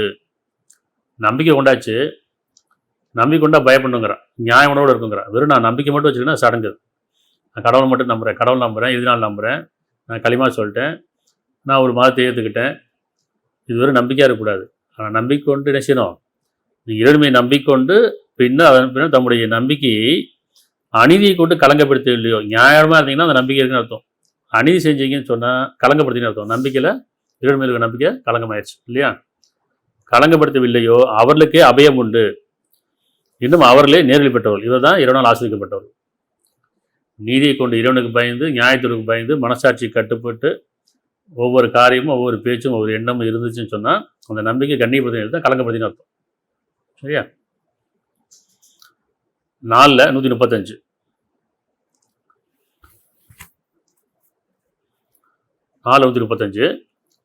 நம்பிக்கை கொண்டவர்களே, நீங்கள் நீதியின் மீது நிலைத்து நிற்பவராகவும் அது உங்களுக்கோ அல்லது பெற்றோருக்கோ அல்லது நெருங்கிய உறவினருக்கோ விரோதமாக இருப்பினும் சரி. இப்படி நீங்கள் நீதியில் நிலத்தில் இருங்கிறான். நெருக்கமான உறவாக இருக்கு. எப்படி அது உங்களுக்கோ அல்லது பெற்றோருக்கோ அல்லது நெருங்கிய உறவினருக்கோ விரோதமாக இருந்தாலும் சரி, இருப்பினும் சரி, அல்லாவுக்காக சாட்சி கூறுவார். அல்லாவுடைய பொருத்தத்துக்காக நீங்கள் சாட்சி கூறுவராக இருங்கள். என்னுடைய பெற்றோராச்சு, என்னுடைய பிள்ளையாச்சு, என்னுடைய உறவாச்சு, நட்பாச்சு அப்படின்னு சொல்லி அநியாயத்துக்கு துணை போகாதீங்க. அவங்க தப்பு செஞ்சாலும் தப்பு தான். அப்படி பெற்றோர் தப்பு செஞ்சாலும், பிள்ளை தப்பு செஞ்சாலும், உறவு தப்பு செஞ்சாலும் சரி, நெருக்கமானவர்கள் நீங்கள் தப்பு செஞ்சாலும் அந்த நீங்கள் நியாயத்தை கடைப்பிடிங்க. தப்புன்னு ஒத்துக்கும். அப்படி தான் நீங்கள் சாட்சி சொல்லணும். இல்லை எனக்கு சேர்ந்து என்னை சார்ந்தவங்களாச்சு, நெருக்கமாக ஆச்சு அப்படின்னு சொல்லி பொய் சாட்சி சொல்லாதீங்கிற. சரியா? விரோதமாக இருப்பேன் அல்லாவுக்காக, அல்லாவின் பொருத்தத்துக்காக அர்த்தம். உண்மைக்கு சாட்சி கூறுவராகவும் இருங்கள். அவர்கள் செல்வந்தராக இருந்தாலும் ஏழையாக இருந்தாலும் சரி. இரண்டு 2 ஒன்று தான் சொன்னோம் இல்லையா? ஏழை பணக்கார வேறுபாடுலாம் கிடையாது. நம்ம தான் வச்சுக்கிறோம். ஏழைக்கு ஒரு நியாயம், அநியாயம் பணக்கார ஒரு நியாயம் அப்படின்னு. அப்படி கிடையாது. அவர் செல்வந்தராக இருந்தாலும் ஏழையாக இருந்தாலும், ஏனெனில் அல்லாஹ் இருவரையும் காப்பதற்கு தகுதியுடையவன். எனவே நியாயத்தை நிலைநிறுத்துவதில் மனையச்சு பின்பற்றி விடாதீர்கள். எனினும் நீங்கள் மாற்றி கூறினாலும் அல்லது புறக்கணித்தாலும் நிச்சயமாக அல்லாஹ் நீங்கள் செய்துவிட்டெல்லாம் நன்கறிதவனாக இருக்கின்றான். இப்போ இதை பின்பற்றினா 20 நாள் ஆசிரியக்கப்பட்டவங்க, இதை பின்பற்றலைன்னு சொன்னால் 20 நாள் சபிக்கப்பட்டவங்க. இன்றைக்கி நம்ம புது விஷயம் பார்க்குறோம். என்னென்னு சொன்னால் ஒவ்வொரு நாளும் நம்முடைய எண்ணங்களாலோ, நம்முடைய பார்வைகளாலோ, நம்முடைய செயல்களாலோ, நம்முடைய குணங்களாலோ 20 நாள் ஆசிரிக்கப்படுறோமா சபிக்கப்படுறோமாங்கிறத பார்த்துட்டோம். சரி, 4:29, 30. 4:29-30. நம்பிக்கை கொண்டவர்களே, உங்களை ஒருவருக்கொருவர் பொருந்தி கொள்ளும் முறையில் ஏற்படுத்துகின்ற வர்த்தகம் அல்லாமல் ஒருவர் மற்றொரு பொருளை தவறாக முறையில் உண்ணாதீர்கள். அதிக லாபம் ஈட்டாதுங்கிறான். உங்களுடைய வியாபாரம் எப்படி இருக்கணும்? இடமோசம் செய்யக்கூடாது, கலப்படம் செய்யக்கூடாது, பொருளுக்கேற்ற விலை இருக்கணும், விலைக்கேற்ற பொருள் இருக்கணும்.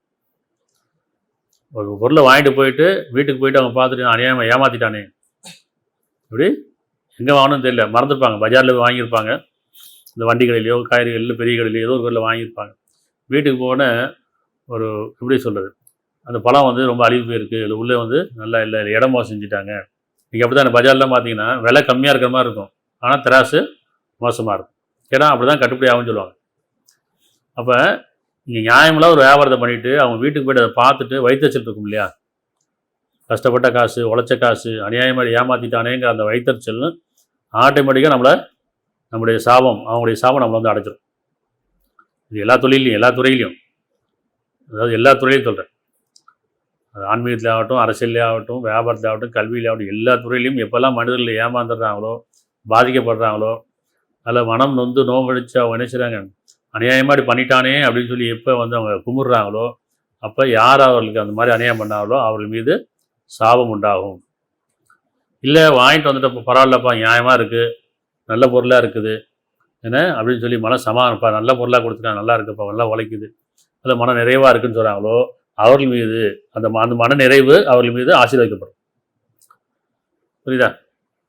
அப்போ நம்பிக்கொண்டவர்களே, உங்களில் ஒருவருக்கொருவர் புரிந்து கொள்ளும் முறையில் ஏற்படுகின்ற வர்த்தகம் அல்லாமல் ஒருவர் மற்றவரின் பொருளை தவறான முறையில் உண்ணாதீர்கள். நீங்கள் உங்களையே கொலை செய்து கொள்ளாதீர்கள். அப்படி செஞ்சீங்கன்னா உங்களை நீங்கள் கொலை செஞ்சுக்கிறதுங்கிறான். உங்களுக்கு நீங்கள் அநியாயம் பண்ணி கொள்றதுங்கிறான். தவறான முறையில் பிறருடைய பொருளை நீங்கள் அபகரிக்கிறது, ஏமாத்துறது, மோசம் செய்கிறது, இது எல்லாமே உங்களை நீங்கள் கொலை செய்து கொள்வது. புரியுதா? உங்களையே நீங்கள் கொலை செய்து கொள்ளாதீர்கள். நிச்சயமாக அல்லாஹ் உங்களிடம் மிக்க கருணையுடையவனாக இருக்கின்றான். அவன் மன்னிப்பனாக இருக்கான். உடனே தண்டிக்கல. இப்போ மன்னிப்பு கேளுங்க, திருந்துங்க, வருந்துங்க, இவன் மன்னிப்பவன் கருணையால். சரியா?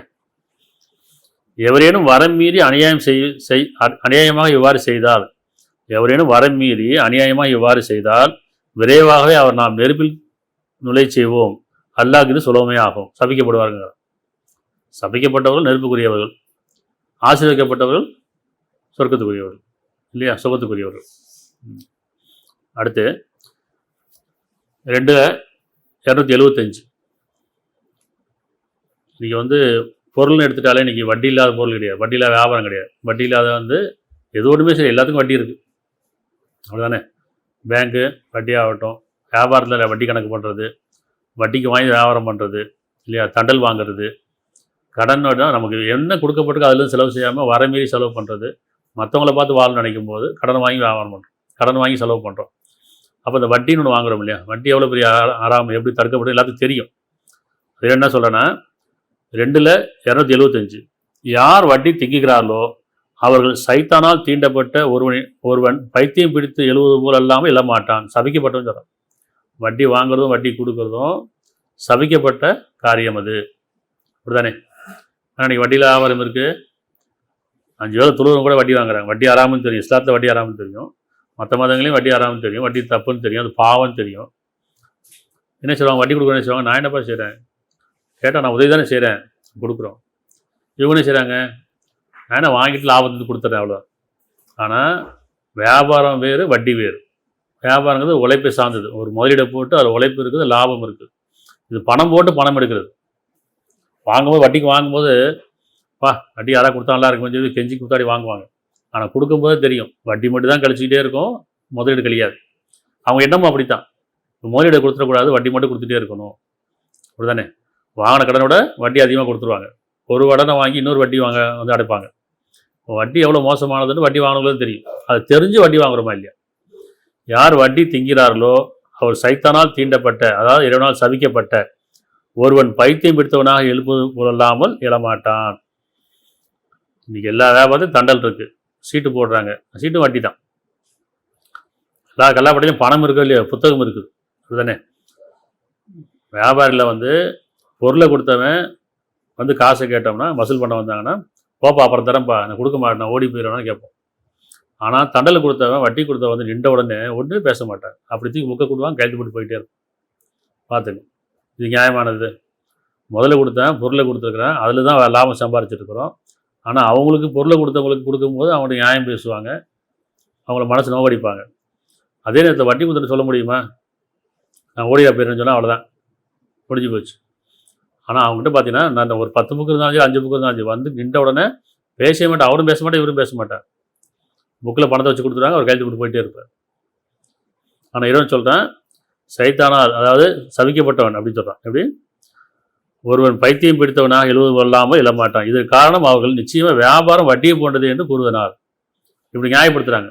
இப்படி இதில் என்ன இருக்குப்பா? வியாபாரம் லாபம்ன்றப்ப லாபத்தை நான் கொடுக்குறேன், வியாபாரம் வட்டி வேறுங்கிறான். இறைவன் சொல்கிறேன், நிச்சயமாக வியாபாரம் வட்டியை போன்றது என்று அவர் கூறுவதனால் அல்லாஹ் வியாபாரத்தை நன்மையாக்கி வட்டியை தீமையாக்கி இருக்கின்றான். வியாபாரத்தை நன்மையாக்கிறேங்கிறான், பறக்கத்தை ஆக்கியிருக்கிறேன். அதில் உங்களுக்கு இறைவனுடைய ஆசீர்வாதம் இருக்குது. ஏன்னா அதில் நியாய உணர்வு இருக்கணும், அதில் உங்களுக்கு உழைப்பு இருக்குது. வட்டியில் உங்களுக்கு உழைப்பு கிடையாது. உங்களுடைய உழைப்பெல்லாம் அவன் ரத்தமாக போயிடும். ரத்தம் சிந்தி சம்பாரிச்சாலும் அவனுக்கு வட்டியாக கொடுக்க வேண்டியது. அவன்கிட்ட உழைப்பே இருக்காது, ஆனாலும் அந்த ரத்தத்தை உறிஞ்சி வாங்கிட்டு போயிடறான். சரியா? ஒரு பக்கம் அறிவு நியாயம் சொன்னாலும் இறைவன் சொல்ல அது நியாயம் கிடையாது. வியாபாரம் வேறு, வட்டி வேறு. வட்டியை இறைவன் தீமையாக்கியிருக்கிறான், வியாபாரத்தை நன்மையாக்கியிருக்கிறான். ஆகவே எவர் தன் இறைவனிடமிருந்து நற்போதனை வந்த பின்னரும் விளைகிறாரோ அவருக்கு முன்னர் வாங்கியது உரித்ததாகும். முன்ன செய்ய தவற மன்னிச்சிரேங்கிறான். என்றாலும் அவருடைய செயல் அல்லாவிடம் இருக்கிறது. ஆனால் யார் திரும்புகிறார்களோ அவர்கள் நரகவாசிகள், அவர்கள் அதில் என்றென்றும் இருப்பார்கள். தெரிஞ்சதுக்கப்புறம் மீண்டும் நீங்கள் அதை தெரியும் அதை பண்ணிட்டு இருந்தீங்கன்னு சொன்னால் சபிக்கப்பட்டவங்க சொல்கிறேன். தெரியாமல் செஞ்சிட்டீங்க, நிர்பந்தகாரமாக செஞ்சிட்டீங்க, எல்லாம் மன்னிப்பேன். ஆனால் தெரிஞ்சே திருப்பி திருப்பி வட்டிக்கு வாங்குறது, வட்டி கொடுக்கறது, வட்டியிலேயே வாழ்ந்துட்டு இருக்குது. வட்டிக்கு வாங்கி அதாவது வட்டியில் வாங்கி வியாபாரம் பண்ணால் அந்த வட்டி சாப்பிட தான் சாப்பிட்றோம். கொடுத்தோன்னு வட்டியை வாங்கி தான் சாப்பிட்றேன். நம்மளும் அந்த வட்டிக்கு வாங்கி வியாபாரத்தை போட்டு அதை தான் சாப்பிட்றோம். இது 20 நாள் சபிக்கப்பட்ட செயல். சரியா? 2:226 அல்லாஹ் வட்டியை அழித்து விடுவான், இன்னும் சத்தியங்களை வியாபாரத்தை பெருக செய்வான். வட்டியை அழிச்சிட்டேங்கிறான். அழிச்சு தான் இருக்கும். எத்தனை பேர் வட்டிக்கு வாங்கினாலும் மூழ்கி போயிடுறாங்க கட்ட முடியாமல். அப்படி முதலீடை விட பன்மடங்கு கட்டியிருப்பாங்க வட்டியை. ஆனால் வட்டியை கடன் மட்டும் கிடையாது. அது வட்டி வாங்கினது தெரியும் இல்லையா? அல்லாஹ் வட்டியை அழித்து விடுவாங்கிறான், இன்னும் சத்தியத்தை வியாபாரத்தை பெருக செய்வான். நிராகரித்து கொண்டிருக்கும் பாவிகள் எவரையும் அல்லாஹ் நேசிப்பதில்லை. இவர் சபிக்கப்பட்டவர்.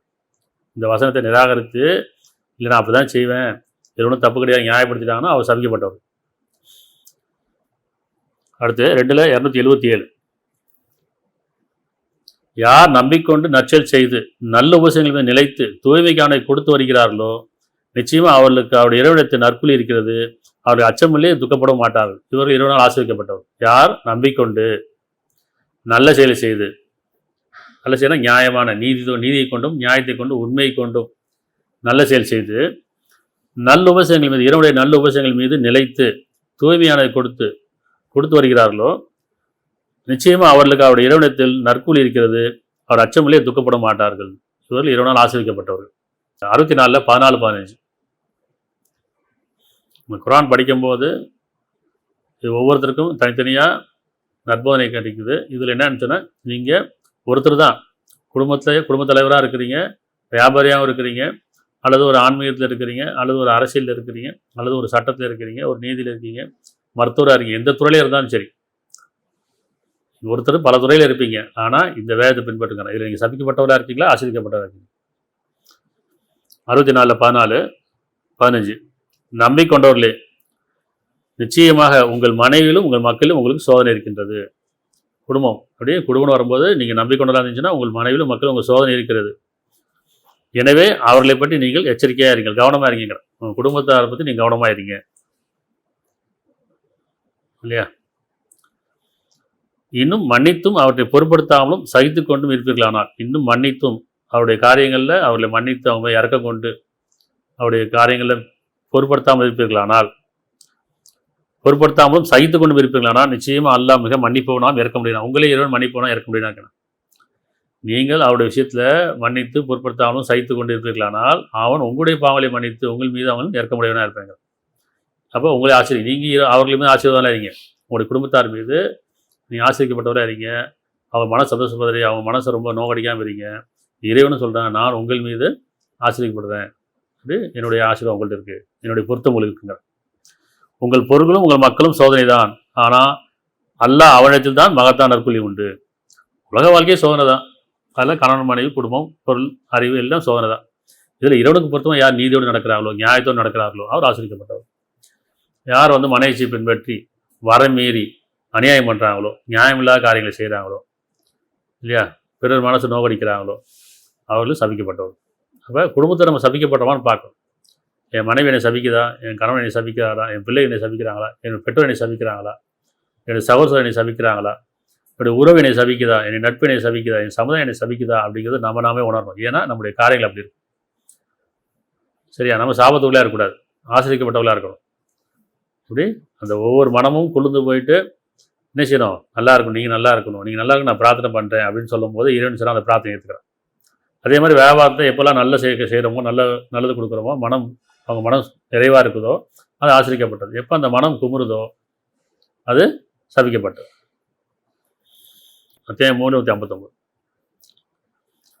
அல்லாஹ்வுடைய அருளின் காரணமாக நீ அவருடைய மென்மையாக நடந்து கொள்கிறீர். அல்லாஹ்வுடைய அருளின் காரணமாக நீங்கள் அவருடைய குடும்பத்தில், உறவு கடையில், நட்பு கடையில், சரியா, அங்கே குடும்பத்துலேருந்து ஆரம்பிக்குது. அப்போ அல்லாஹ்வுடைய அருளின் காரணமாகவே நீ அவருடைய மென்மையாக நடந்து கொள்ளுங்கிறான். வன்மையாக நடந்துக்காங்கிறான். நம்ம குடும்பத்தை மென்மையாக நடந்துக்கிறோமா, வன்மையாக நடந்துக்கிறோமா, கோவப்படுறோமா, அன்பாக இருக்கிறோமா, கருணையோடு இருக்கோமா, இறக்கத்தோடு இருக்கோமா, அது சண்டை போட்டே இருக்கிறோமா? சரியா? அப்போ நீங்கள் மென்மையாக நடந்துக்குங்கிறான். நீர் கடுகடுப்புடையவராகவும் கடின சித்தமுடையவராக இருப்பீர்களானால், கடுகடுப்பானா எப்போ பார்த்தாலும் கோவக்காரராகவும், அவங்கள பார்த்தாலே பயமாக இருக்கு, அவங்கள பொண்டாட்டி பயந்துக்கிட்டே இருக்க பார்த்தாலும், கணவனை பயந்துகிட்டே இருக்கிறாரு, பிள்ளைங்க யாரோ ஒரு உறவு இன்னொருத்தவங்க பயப்படுறாங்க, பேசினாலே சண்டை வரும்னு நினைக்கிறாங்க. அது வந்து கடுகடுப்பாக இருக்குது. கடின சித்தமுடையாக இருப்பீர்களானால் ரொம்ப பிடிவாதம், கொஞ்சம் கூட நான் இறங்க மாட்டேன், விட்டு கொடுக்க மாட்டேன், நான் சொல்ல செஞ்சு தான் ஆகணும். அதான் சொல்கிறேன், விட்டு கொடுங்க, பொறுத்து கொள்ளுங்க, சைத்து கொள்ளுங்க சொல்லலாம் இல்லையா? அப்போ மென்மையாக நடந்து கொள்கிறார். நீர் கடுகடுப்புடையவராகவும் கடின சித்தமுடையாக இருப்பீர்களானால் அவர்கள் உண்மை விட்டு ஓடி போயிருப்பார்கள். எத்தனை குடும்பங்கள் அப்படி தான் போயிடறாங்க, மனைவி விட்டு போய்ட்டு அம்மாடி போயிடறாங்களா இல்லையா? மனைவி அம்மாடி போயிடுவாங்க, கணவன் அம்மாடி போக மாட்டேன் இல்லையா? ஆனாலும் ஏன் போகிறாங்க? இது பொறுத்து பார்க்குறாங்க, போயிடுறாங்க. இது மேலே என்னால் பொறுமையாக இருக்க முடியுமா எடுத்து அப்படின்னு பலகீனமாயிடுறாங்க. அதே இல்லைன்னா வீடோடு இருந்தாலும் சரி பேசாமல் இருந்துருவாங்க, மனசு விட்டு என்ன செய்ய வேலைக்கு போயிடுவாங்க, பேசிக்கிறது இல்லை, முகத்தை பார்த்துக்கிறது இல்லை. அப்போ என்ன சொல்கிறேன், கடுகடுப்புடையவராகவும் கடின சித்தமுடையாக இருப்பீங்கன்னா அவர்கள் உண்மை விட்டும் ஓடி போயிருப்பார்கள், வேலைக்கு போயிருப்பான்னு சொல்கிறோம். எனவே அவர்களை பொறுத்துக் கொள்வீராக, எனவே அவர்களை பொறுத்துக் கொள்ளுங்கன்னு சொல்கிறோம். பொறுத்துக் கொள்ளுங்கள், அவர்களுக்காக மன்னிப்பும் தேடுங்க, இன்னும் அவர்களுக்காக மன்னிப்பு தேடுவீராக. தவிர சகல காரியங்களும் அவருடன் கலந்தாலோசனை செய்யும், அவருடைய உணர்வும் கேளுங்க, புரிய வைங்க. அவங்க தப்பாக கேட்டாலும் அவங்க நியாயமில்லாத கேட்டாலும் அவங்க புரிய வைங்க, நியாயத்தை சொல்லுவீங்க. அப்போ அவருடன் கலந்தாலோசனை செய்யும். பின்னர் நீ முடிவு செய்து விட்டால் அல்லாஹ் மீது பொறுப்பேற்றுவீராக, நிச்சயமாக அல்லாஹ் தன் மீது பொறுப்பேற்றுவதை நேசிக்கிறான். இவர் ஆசீர்வதிக்கப்பட்டவர், சரியா? அப்போ யாரெல்லாம் ஆசீர்வதிக்கப்பட்டவர் சபிக்கணும், ஒவ்வொரு குடும்பத்துலேருந்தே பார்க்கணும். என் மனைவி என் மேலே கோபமாக இருக்குது, என்னை பார்த்தாலே பயப்படுது, ரொம்ப சஞ்சலமாக இருக்குது, விரக்தியில் இருக்குது, இல்லை என் கணவன் அப்படி இருக்காரு, இல்லை பிள்ளைங்க இப்படி இருக்குது அப்படின்னா நம்ம குடும்பத்தில் சபிக்கப்பட்டவளாக இருக்கிறோம், ஆசீர்வதிக்கப்பட்டவளாக. அதே மாதிரி உறவுலையும் சமுதாயத்தையும் சரி, வியாபாரத்தையும் சரி, சரியா? 39:53 நீங்கள் இவ்வளோ வச்சுலாம் படிச்சிருக்கோம். இப்போ இறைவன் சொல்கிறான், என் அடியார்களே, 39:53, என் அடியார்களே, எவரும் வரம்பு மீறி தமக்கு தாமே தீங்கிழைத்து கொண்ட போதிலும் அல்லாஹ்வுடைய கருணையில் அவர் நம்பிக்கை இழக்க வேண்டாம். இப்போ மன்னிப்பு தெலுங்குங்கிறான். இப்போ உணர்ந்துட்டோமா, இந்த நிமிஷம் உணர்ந்துட்டோம், ஆமாம் இவ்வளோ நாள் இப்படி தான் இருந்துட்டேன். இப்போ சொல்கிறேன், என் அடியார்களே, எவரும் வரம் மீறி தமக்கு தாமே தீங்கிழைத்து கொண்ட போதிலும் அல்லாஹ்வுடைய கருணையில் அவர் நம்பிக்கை இழக்க வேண்டாம். நிச்சயமாக அல்லாஹ் பாவங்களை யாவற்றையும் மன்னிப்பான். யாரை? திருந்துறவங்களையும் வாழ்ந்துறவங்களும். நிச்சயமாக மிக மன்னிப்பவனாகவும் கருணையுடனாக இருக்கின்றான். நிச்சயமாக இறைவன் ஆசீர்வதிக்க இருக்கான். நான் ஆசீர்வதிக்கிறேன் அப்படின்னு அர்த்தம், நான் உங்களை அருள் புரிகிறேன், கருணை புரிகிறேன், இறக்கம் காட்டுறேன். நீங்கள் திருந்தினியா வாழ்ந்துனீங்க, இப்போ திருத்திங்க. கோபப்படுறதை விட்டும், பெருமை கொள்றதை விட்டும், போராமை கொள்றதை விட்டும், பொய் சொல்றதை விட்டும், குணக்கேடுகளை விட்டும், மனைவி செய்ய விட்டும், அதிகாரம் பண்ணுறதை விட்டும், இடமோசம் செய்கிறதை விட்டும், சரியா? இப்படி உங்களுடைய கெட்ட குணங்களை விட்டு நீங்கள் இப்போ நான் நீங்கிட்டீங்கன்னு சொன்னால் நான் அவங்களை மன்னிப்பவனாக இருக்கேன், சரியா? உதாரணத்துக்கு ஒரு 2 வசனம் பாருங்கள். இதனுடைய அடிப்படை இந்த வசனத்தை கொண்டு தான் 8:50, 51, 16:32. இந்த 8:50, 51 பார்த்தீங்கன்னு சொன்னால் சபைக்கப்பட்ட ஒரு நிலை, இறுதி நிலை எப்படி இருக்கும் அப்படின்னா, மேலும் வானவர்கள் நிராகரிப்பின் உயிரை கைப்பற்றும் போது நீங்கள் பார்ப்பீர்களாயின் அவருடைய முகங்களிலும் அவருடைய முதுகிலும் அடித்து கூறுவார்கள், எரிக்கும் நரக வேதனை சுவையுங்கள். சபிக்கப்பட்டவர்கள் இந்த மரண வேதனை எப்படி இருக்குன்னு சொன்னால், வானவர்கள் நிராகரிப்புகளின் உயிரை கைப்பற்றும் போது, நிராகரிப்புன்னா யார்? மனசாட்சியை நிராகரித்து, நியாயத்தை நிராகரித்து, நீதியை நிராகரித்து, உண்மை நன்மை நிராகரித்து, நியாயத்தீர்ப்பினால் நிராகரித்து வாழ்ந்தவர்கள், மனைச்சபடி வாழ்ந்தவர்கள், பெருமை கொண்டு வாழ்ந்தவர்கள். அப்போ வானவர்கள் நிராகரிப்பின் உயிரை கைப்பற்றும் போது நீங்கள் பார்ப்பீர்களானால் அவருடைய முகங்களிலும் அவருடைய முதுகிலும் அடைத்து கூறுவார்கள், எரிக்கும் நரக வேதனை சுவையுங்கள் என்று. இதற்கு காரணம் உங்கள் கைகளே முன்பே செய்து அனுப்பி செயலாகும். இதுக்குன்னா நீங்கள் செஞ்ச செயலுக்கு தான். நீங்கள் சபிக்கப்பட்ட வாழ்க்கையிலே வாழ்ந்துட்டீங்க, இப்போ சபிக்கப்பட்ட வாழை நீங்கள் நரக நெருப்பு செய்வீங்க. இதற்கு காரணம் உங்கள் கைகள் முன்பே செய்து அனுப்பிய செயலாகும். நிச்சயமாக அல்லாஹ் அடியாருக்கு ஒரு சிறிதும் அநியாயம் செய்ய மாட்டான். புரியுதா? இது ஒரு நிலை, சபிக்கப்பட்ட நிலை. இப்போ ஆசீர்வதிக்கப்பட்ட நிலை அப்படின்னு சொன்னால் 16:32, தூயவர்களாக இருக்கும் நிலையில், உள்ள தூய்மையவர்களாக இருக்கும் நிலையில், அதாவது இறைவனுடைய பொருத்தத்தை நாடி இறைவனுடைய பொருத்தத்துக்கான அஞ்சி நம்முடைய வாழ்க்கையில் தூயவர்களாக இருக்குது. மனைச்சி இல்லாமல், பெருமை இல்லாமல், போராமை இல்லாமல், குணக்கேடு இல்லாமல், புறம் பேசாமல், பொய் சொல்லாமல், ஏமாற்றாமல், இப்படி பிறர் மனம் நோகடிக்காமல் தூயவர்களாக இருக்கும் நிலையில், அந்த மனம் எப்பயுமே அமைதி கொண்ட நிலையாக, மனசை தூய்மையாக வச்சுருக்க நிலையில், பிறமே நல்லெண்ணம் கொண்டவர்களாக இருக்க நிலையில், வானவர்கள் எவர் உயிரை கைப்பற்றுகிறார்களோ, தூயவர்களாக இருக்கும் நிலையில் வானவர்கள் எவருடைய உயிரை கைப்பற்றுகிறார்களோ அவர்களிடம் சலாமுன் அலைக்கும், உங்கள் மீது சாந்தி உண்டாவதாக, நீங்கள் செய்து வந்த செயலுக்காக சோனவை நுழைகள் என்று சொல்வார்கள். இறைவன் உங்களை ஆசீர்வச்சிட்டான், ஆசீர்விக்கப்பட்ட நிலையில் இருக்கீங்க நீங்கள். இப்போ உயிரை கைப்பற்ற நேரம் வந்தாச்சு. இறைவன் சொல்கிறான், வானத்தை சொல்லி அனுப்புகிறான், நீங்கள் ஆசீர்விக்கப்பட்டவர்கள் உங்கள் உயிர் கைப்பற்றும் போது. அப்போ தான் ஒவ்வொருத்தரும் தெரியும், நான் மூமினா காஃபிராங்கிறது. அதாவது அரபியில் வார்த்தை மூமினான்னு ஆசீர்விக்கப்பட்டவர்கள், காஃபிர்னா சபிக்கப்பட்டவர்கள். சரியா, அரபி வார்த்தை. அப்போ இப்போ நம்ம சொல்லிட்டு இருக்கோம் இல்லையா, ஒவ்வொருத்தரும் நான் இந்த மதத்தை சார்ந்தவன், நான் முஸ்லீம், நான் ஒரு மதத்தை சார்ந்தேன் அப்படின்னு ஒருவன். இறைவன் சொல்கிறான், நீங்கள் உயிரை கைப்பற்றும் போது உங்களுக்கு தெரியும். அது வரைக்கும் நீங்கள் பேரளவில் தான் இருக்கிறீங்க, சடங்கில் தான் இருக்கிறீங்க. அப்போ என்ன சொல்கிறோம், எங்கள் இறைவனே நீங்கள் பொருந்தி கொண்ட நிலையிலும் நாங்கள் உன்னை பொருந்தி கொண்ட உயிரை கைப்பற்றி விடாதுன்னு பிரார்த்தனை இருக்கணும் எப்பயுமே. சரியா, நாங்கள் உன்னை பொருந்தி கொண்ட நிலையிலும் நீ எங்களை பொருந்தி கொண்ட நிலையிலும் உயிரை கைப்பற்றி விடாது, இந்த பிரார்த்தனையாக இருக்கும். சரி, என்ன சொல்கிறாங்க, தூயவர்களாக இருக்கும் நிலையில் வானவர்கள் எவருடைய உயிரை கைப்பற்றுகிறார்களோ அவரிடம் சலாமுன் அலைக்கு உங்கள் மீது சாந்தி உண்டாவதாக, நீங்கள் செய்து வந்த செயலுக்காக சோனவில் நுழையுங்கள் என்று சொல்வார்கள். சோனவதில் நுழையுங்கள். 89ல் 28. எல்லாத்துக்கும் இந்த விருப்பம் இருக்கணும். இறைவனால் ஆசிரியப்பட்ட இந்த நிலையை நமக்கு வரணுன்றது எல்லா விருப்பமாக இருக்கும். 89ல் 28, 29, 30. உன்னுடைய இறைவன்பால் திருப்தி அடைந்த நிலையிலும் அவன் உன் மீது திருப்த நிலையிலும் மீள்வாயாக. உயிரை கைப்பற்ற வான நினைச்சுவாங்க, ஆசீர்வதிக்கப்பட்ட நிலையாக இருந்தால் அந்த ஆன்மாவை எப்படி கைப்பற்றுவாங்க அப்படின்னா, உன்னுடைய இறைவன்பால் திருப்தி அடைந்த நிலையிலும் அவன் உன் மீது திருப்தி அடைந்த நிலையிலும் மீள்வாயாக. என் நல்லடியாருடன் சேர்ந்து கொள்வாயாக. மேலும் நீ சொர்க்கத்தில் பிரவேசிப்பாயாக. இப்படி ஆசீர்வதிக்கப்பட்ட நிலையில் அந்த உயிர் கைப்பற்றப்பட எப்படி இருக்கும், இதுதானே எல்லாரும் விரும்புகிறோம். ஆனால் முதல்ல 8-50 படித்தோம் இல்லையா, 8 50 51 உயிரை கைப்பற்றும் போது அடித்து கைப்பற்றும் போது அது எப்படி இருக்கும், அது வேண்டாம் தானே. இப்போ வாழுங்காலங்களில் ஒருத்தருக்கு ஒருத்தர் நீதியோடு இருக்கமா, நியாயத்தோடு இருக்கமா, உண்மையோடு இருக்கிறோமா, நன்மையாக செய்கிறோமா, இறைவனால் சபிக்கப்படுறோமா, இறைவனால் ஆசிரிக்கப்படுறோமா. இப்போ ஒவ்வொரு நிமிஷமும் இறைவனால் நம்ம ஆசிரிக்கப்படுறோம்னு சொன்னால், நம்ம மனிதரோடு சேர்ந்துருக்கும் போது, நம்ம உறவுகளோடு சேர்ந்துருக்கும் போது நம்ம நியாயமாக நடந்துக்கணும். அப்படி நம்மகிட்ட மனசாட்சி இருக்குல்ல, நியாய உணர்வு இருக்குல்ல, சரியான தராசு இருக்குல்ல. இப்போ வரம் மீறாதீங்கிறேன். வரம் எங்கே இருக்குது, நியாய உணர்வு தானே இருக்குது. இப்போ நான் மனைவிட்ட நியாயமாக நடந்துக்கிறேன்னா, கணவன்கிட்ட நியாயமாக நடந்துக்கிறேன்னா, பிள்ளைங்கிட்ட நியாயமாக நடந்துக்கிறேன்னா, சகோதரர்கிட்ட நியாயமாக நடந்துக்கிறேன்னா, இதே மாதிரி சமுதாயத்திலையும் சரி உறவுகளையும் நட்புகளையும் நியாயமாக இருக்கிறேன்னா, என்னுடைய வாணிபத்திலையும் என்னுடைய ஒவ்வொரு துறையிலும் நான் நியாயமாக இருக்கிறேன்னா.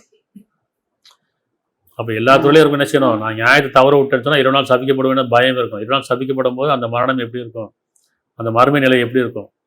அப்போ 20 நாள் ஆசிரிக்கப்பட்டால் அந்த மரணம் எப்படி இருக்கும், 20 நாள் அப்படி இருக்கும். சரியா. 16ல் 97. ஆணாயினும் பெண்ணாயினும் சரி. அப்படி ஆனால் இப்போ இங்கே மனுஷரும் ஆணுக்கு ஒரு நியாயம் பெண்ணுக்கு ஒரு நியாயம் சொல்கிறோம்ல, ஆண்னா அப்படி தான் இருப்பான்ப்பா, அதெல்லாம் கண்டுக்கூடாது. அப்படி பொண்ணை இப்படி தான் இருக்கணும் அப்படின்னு என்னென்னு சொல்கிறான். ஆணாயினும் பொண்ணாயினும் நம்பிக்கையாளர்களாக இருந்து யார் நற்செயல் செய்தாலும் நிச்சயமாக நாம் அவர்களை மனமிக்க தூய வாழ்க்கை வாழச் செய்வோம். இன்னும் அவர்களுக்கு அவர் செய்து கொண்டவற்றிலிருந்து மிக அழகான கூலி நிச்சயமாக நாம் கொடுப்போம். புரியுதாப்ப? அப்போ இன்னைக்கு நம்ம என்ன புரிஞ்சுக்கிறோம், இறைவன் யாரெல்லாம் ஆசீர்வதிப்பான், யாரெல்லாம் சபிப்பான், யாரெல்லாம் ஆசீர்விக்கப்பட்டவளாக இருக்கும், யாரெல்லாம் சபிக்கப்பட்டதாக இருக்கும், யாரெல்லாம் ஆசீர்விக்கப்படணும் விரும்புகிறோம், யாரெல்லாம் சபிக்கப்படணும் வெறுக்கிறோம். இதை நம்ம இன்றைக்கி உணர்ந்துட்டு இன்றைக்கி நம்ம உறவுகளையும் நட்புகளையும் குடும்பங்களையும் சரி, வியாபாரத்தில் தொழில் எல்லா துறைகளையும் இறைவன் ஆசீர்விக்கக்கூடிய செயல்கள், நல்ல செயல், நல்ல எண்ணம், நல்ல குணம், நல்ல செயல் இல்லையா, இதில் நம்ம இருக்கிறோமான்னு பார்க்கணும். அதனால் யாருடைய சாபத்தை நம்ம ஆளாயிடக்கூடாது. குடும்பத்திலேருந்து மனைவியுடைய சாபத்துக்கோ, கணவனுடைய சாபத்துக்கோ, பிள்ளையுடைய சாபத்துக்கோ, பெற்றோருடைய சாபத்துக்கோ, அல்ல உறவுகள் நட்பு சமுதாயத்தில் யாருடைய சாபத்துக்கு ஆளாகக்கூடாது. நியாயமாக இருக்கணும். அவங்க மனம் குமிரிட்டாங்க, கண்ணீர் விட்டுட்டாங்க, இப்படி அழுதுட்டாங்க, நியாயமாக இப்போ நம்ம சாபத்துக்கு ஆளாயிடும். அதே நேரத்தில் நாம் ஆசைப்படணும். ஆனந்த கண்ணீர் இருக்குல்ல, கணவன் ரொம்ப நல்லா வச்சுக்கிறாங்கப்பா, என்னை அவர் அடிச்சதில்லை, திட்டினதில்லை, நியாயமாக இருக்கிறாரு, என் மனைவி என்கிட்ட நியாயமாக இருக்குது, என் பிள்ளைக்கு கணவன் நல்லா நியாயமாக, என் பெற்றோர் நியாயமாக இருக்காங்க, என்னுடைய சகோதரர்கள், இந்த உறவு இதே மாதிரி வாணிபத்தையும் சரி நல்ல பொருளை கொடுத்தாங்க, நல்லா வச்சுருக்காங்க. இப்படி அவருடைய மனம் ஒரு அமைதி பெற்று ஒரு ஆனந்தமாக ஒரு சமாதானமாக இருக்கும்போது அது நம்மளை ஆட்டோமேட்டிக்காக வந்து ஆசீர்வாதம் மாறும். இப்போ மனிதர்கள் ஆசீர்விக்கப்படுறதும் மனிதர்கள் சபிக்கப்படுறதும் இறைவன் சபிக்கிறான் ஆசீர்விக்கப்படுறதும் புரிஞ்சுக்கணும். ஏன்னா உங்களிருந்து தான் நியாயம் கொடுக்கப்படுதுங்க, உங்களிருந்து தான் நியாயம் எடுக்கப்படுது, நியாயம் வந்து அநியாயமும் உங்களிருந்து தான் இருக்குங்க. அப்போ நீங்கள் உங்களை செய்யக்கூடிய அநியாயங்கள் தான் இறைவன் சபிக்கிறான், நீங்கள் உங்களை செய்யக்கூடிய நியாயத்துக்கு கொண்டு தான் இறைவன் ஆசீர்விக்கிறாங்கிறதையும் நம்ம புரிஞ்சுக்கணும். ஆனால் தனியாக தான் படைக்கல, ஒரு உறவாக கொடுக்கப்பட்டு, குடும்பம் கொடுக்கப்பட்டு, பொருள் கொடுக்கப்படல, உலக வாழ்க்கையில் சோதனைக்கலாம். அதை நீங்கள் புரிஞ்சிக்க வேண்டியது தான் இல்லையா. நாளை எங்கள் இறைவனே, நாங்கள் நீ ஆசிரிக்கப்பட்ட நிலையில் நாங்கள் நீ எங்கள் பொருந்தி கொண்ட நிலையிலும் நாங்கள் உன்னை பொருந்தி கொண்ட நிலையின்றி எங்கள் உயிரை கைப்பற்றி விடாது. முற்றிலும் வழிபடும் வழிகளை எங்களை ஆகி கொள்வாயாக. இன்னும் சபிக்கப்பட்ட நிலையிலிருந்து எங்களை பாதுகாப்பாயாக. சரியா? இந்த அத்தியாயம் முதல் வசனம் இருக்கு இல்லையா, 7 வசனம், அதை படிச்சுக்கலாம். இந்த குர்ஆனுடைய முழுதுமே அதில் தான் அடங்கும். அனைத்து புகழும் அகிலங்கள் இறைவன் அல்லாஹ்வுக்கே. அனைத்து காரியங்களும் அகிலங்கள் இறைவன் அல்லாஹ்வுக்கேன்னு அர்த்தம். இறைவனை புகழணும் அவசியம் இல்லை. புகழ்ந்தாலும் புகழான எல்லா கண்ணியும் அவனுடையது தான். அனைத்து காரியங்களும் அவனுடையது தான். அனைத்து காரியமும் அகிலங்கள் இறைவன் அல்லாஹ்வுக்கே. அவன் அளவற்ற அருளாளன் நிகழ்த்தே இருக்கும். இறைவனே, உன் அருளை எங்களை புகழ் செய்வாயாக. உன்னுடைய இறக்கத்தில் எங்களை ஆக்கி வைப்பாயாக. இப்படி உன் அளவற்ற அருளாளனே, உன் அருளுக்குரியவர்களாகவும் உன்னுடைய இறக்கத்துக்குரியவர்களாகவும், தீர்ப்பு அதிபதியை, உன் தீர்ப்புக்கு நாங்கள் கட்டுப்படுகிறோம், உன் தீர்ப்புக்கு நாங்கள் அஞ்சிக் கொள்கிறோம், நியாய தீர்ப்பு மீது எங்களை வாழ வைப்பாயாக, நலவு தீர்ப்பு மீது எங்களை வாழ வைப்பாயாக. சரியா? உனக்கே நாங்கள் பணிகிறோம், உன்னிடமே நாங்கள் உதவி தேடுகிறோம். நீ எங்களை நேரான வழியில், இப்படி உனக்கு பொருத்தமான பாதையில் எங்களை வழிநடத்துவாயாக. எவர்களுக்கெல்லாம் நீ அருள் புரிந்தா, யாரெல்லாம் நீ ஆச்சரிக்கப்பட்டார்களோ அந்த பாதையில், உன் கோபத்துக்கான வழியும் இல்லை, அதாவது உன்னுடைய கோபத்துக்கான வழியும் இல்லை, உன் நெறிதல் வழியும் இல்லை, உன் சாபத்துக்கான வழியும் இல்லை, நெறிதல் வழியும் இல்லை. அது எங்களை எங்கள் நேர்வழி காட்டுமே, இது எங்களை தவறு மாதிரி விட்டு விடாத இறைவனே. முற்றிலும் வழிபடும் முஸ்லீம்களை ஆக்குவையாக.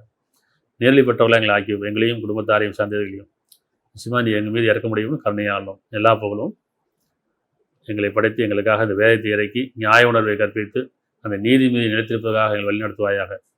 எல்லா புகழும் அல்லாஹ்வுக்குரியது.